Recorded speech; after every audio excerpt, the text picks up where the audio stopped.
Okay, gang, this isn't going to be perfect.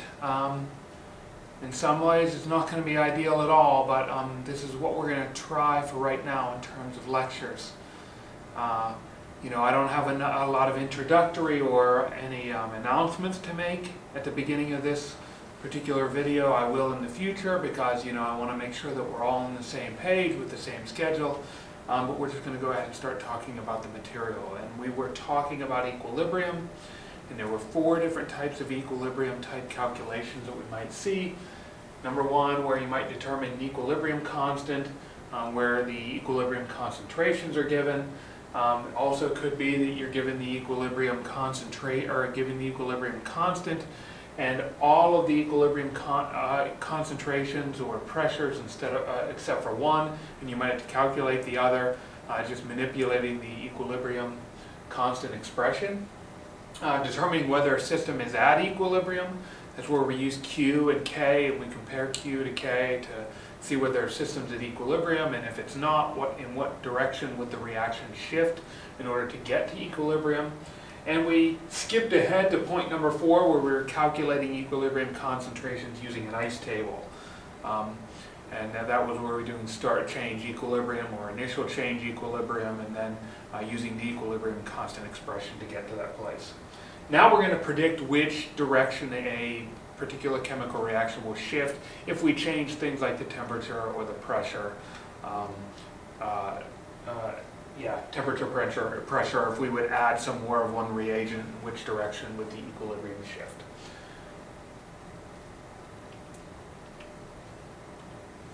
All right?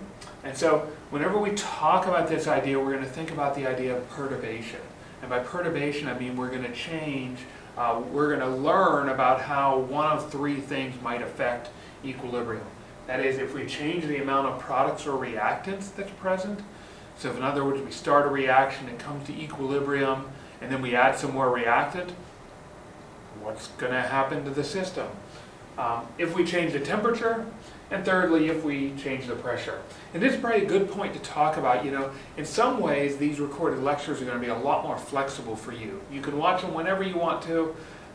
You can pause them if you need to take notes at different points. If we're doing a problem, you can pause it at the point where we're starting to work the problem or look at the problem. You can work it on your own and then watch me work it afterwards. So there is some flexibility there that I think that will help. Now when we change one of these 3 things, the equilibrium is going to shift. And we want to talk about or learn about how that might happen. So in some ways, an equilibrium is like this container here, these 2 containers. So it's 2 beakers, they're here on a balance. All right, at this point, they have the same amount of solution in each one of them, and then they're connected by this tube, and the tube is full of liquid. It's called a siphon. And a siphon will allow liquid or fluid to flow back and forth between this and this beaker. Now at this point, they're at equal amounts, equal volumes, equal masses, and so there won't be any movement of solution whatsoever. But if we start adding some solution to this beaker, the beaker on the right, then what will happen is some of that liquid will start flowing through the siphon in order to bring the system back to the equilibrium state that it started at. So by changing the amount of material on either the left or the right-hand side causes a shift in the amount of liquid that flows through that tube until we get back to that equilibrium state. And this is very similar to what happens if we add some reactant or we add some product to an equilibrium when it's already at equilibrium. So here's our example. We've seen this a bunch of times before, right? Cis-2-butene undergoes equilibrium to produce trans-2-butene. All right? We talked about how to write the equilibrium constant expression for a reaction like that, and we've been writing equilibrium constant expressions for a while now. And then we have this, this subscript C that tells us we're dealing with concentrations in the equilibrium product expression, not pressures. If it were pressures, that would be Kp.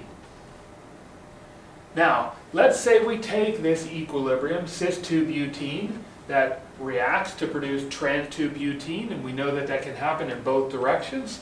And so we take some cis-2-butene, we put it in a reaction vessel, we let the reaction begin, and we start producing some of the trans-2-butene from the cis-2-butene. So the amount of cis decreases, the amount of trans increases until it gets to this constant place. In this constant place, we'll have a concentration of the trans isomer of 1.2 millimolar and the cis isomer of 0.8 millimolar. That gives us an equilibrium constant of 1.5.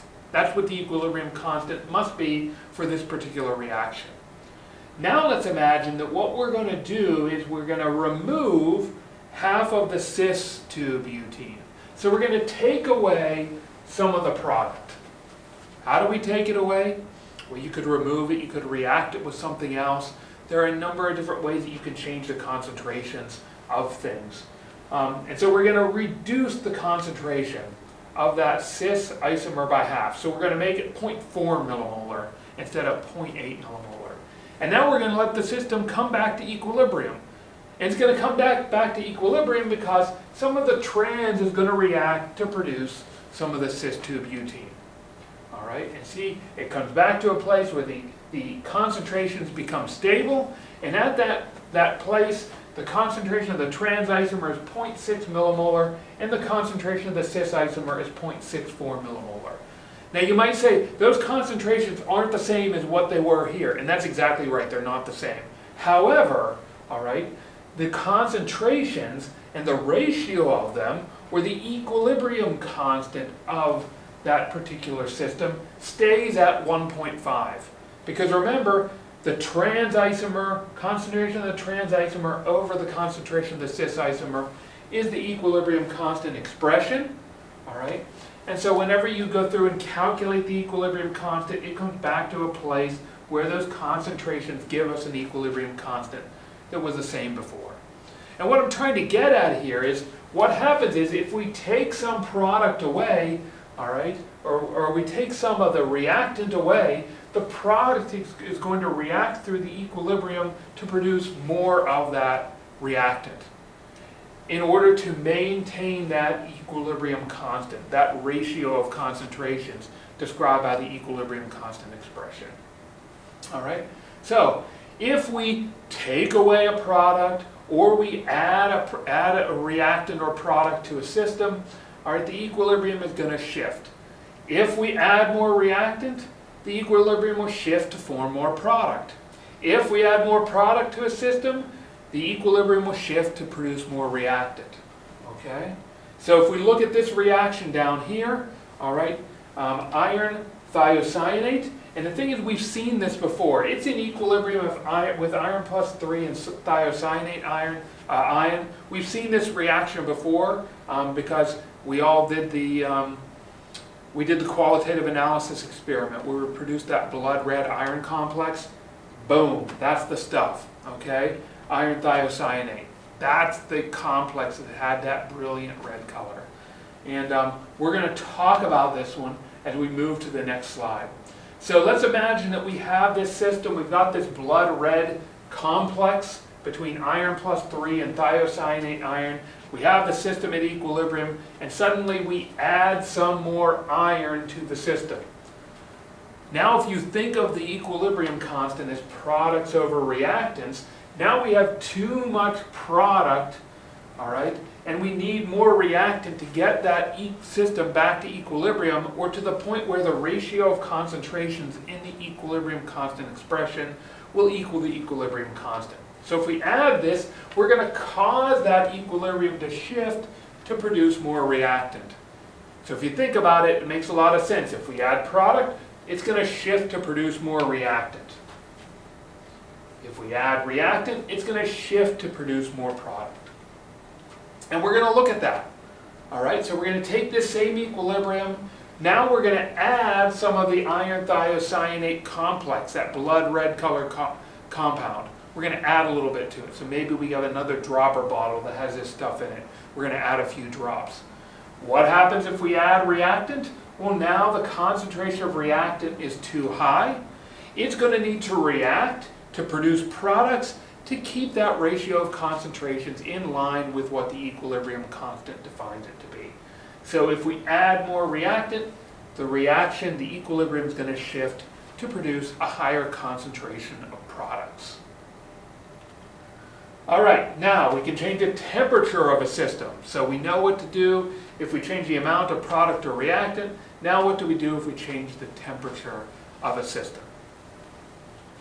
And so we're going to look at and go back and think about the idea of a thermochemical equation. That thermochemical equation tells us how much heat is either evolved or produced in the reaction, or how much is taken in from the surroundings.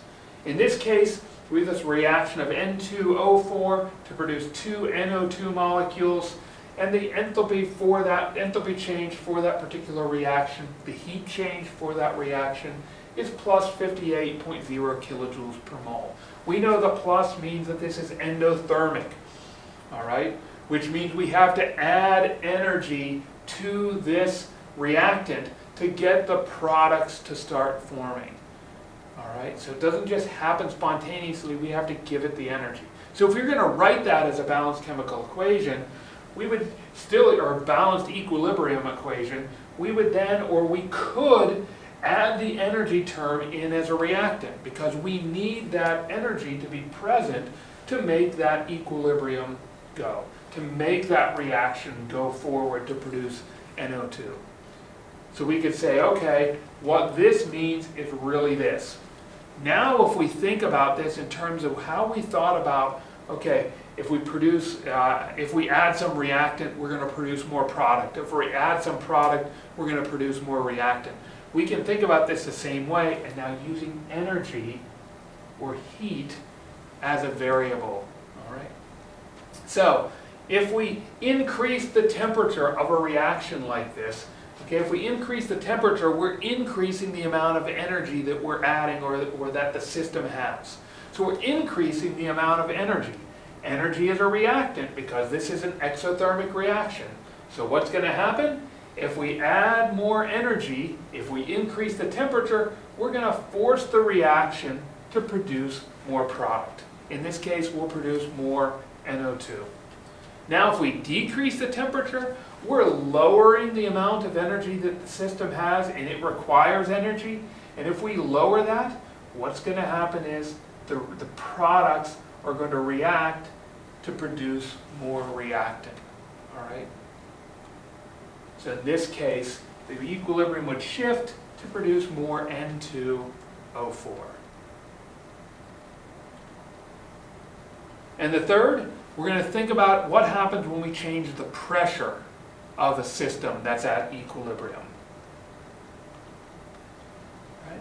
And it turns out that increasing pressure will cause will cause a shift in the equilibrium to the side that has the least number of moles of gas on it. Right?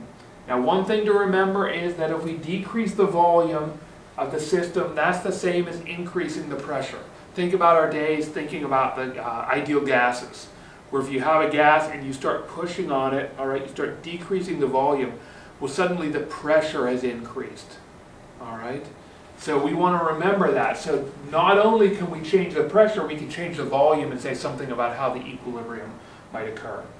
Now if we decrease the pressure, on an equilibrium, it will cause a shift towards the side of the equation that has the most moles of gas on it. And remember again, if we increase the volume, we're going to be decreasing the pressure.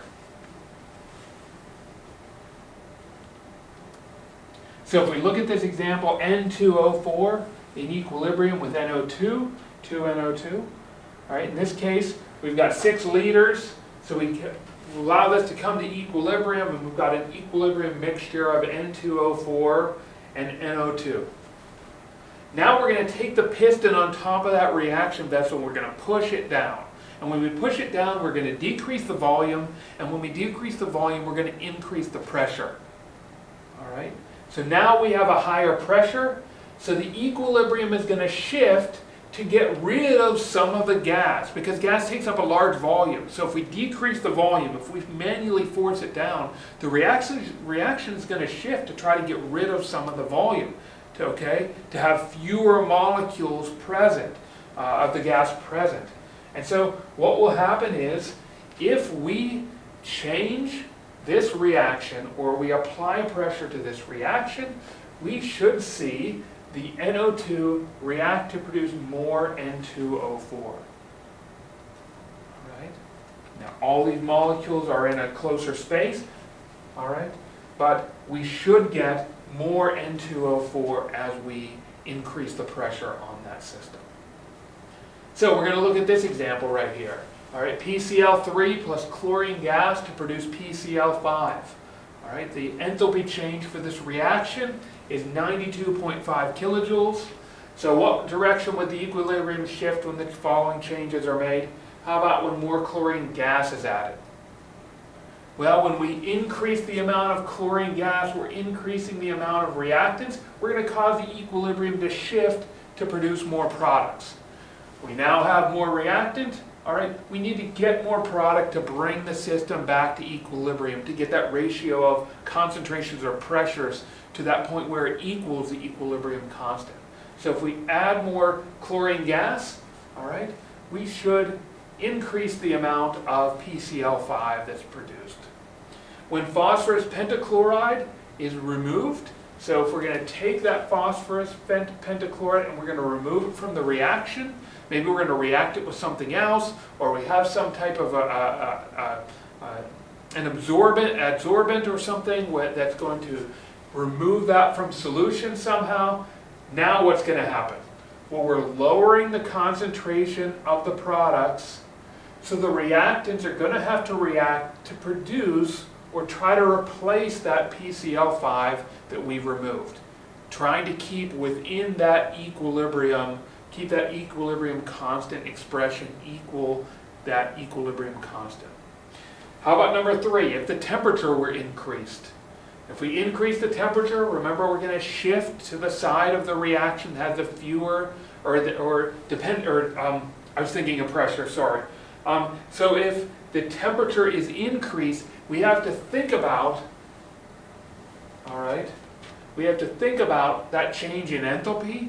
All right, that enthalpy change means this is exothermic.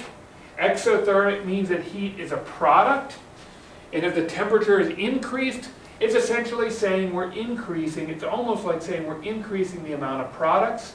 So the reaction is going to shift to the left to produce more reactants. And that literally is all we're going to talk about when it comes to LeChatliers.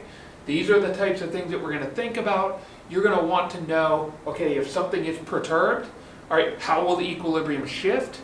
You also are going to want to be able to determine, all right, or to be able to explain why that would happen.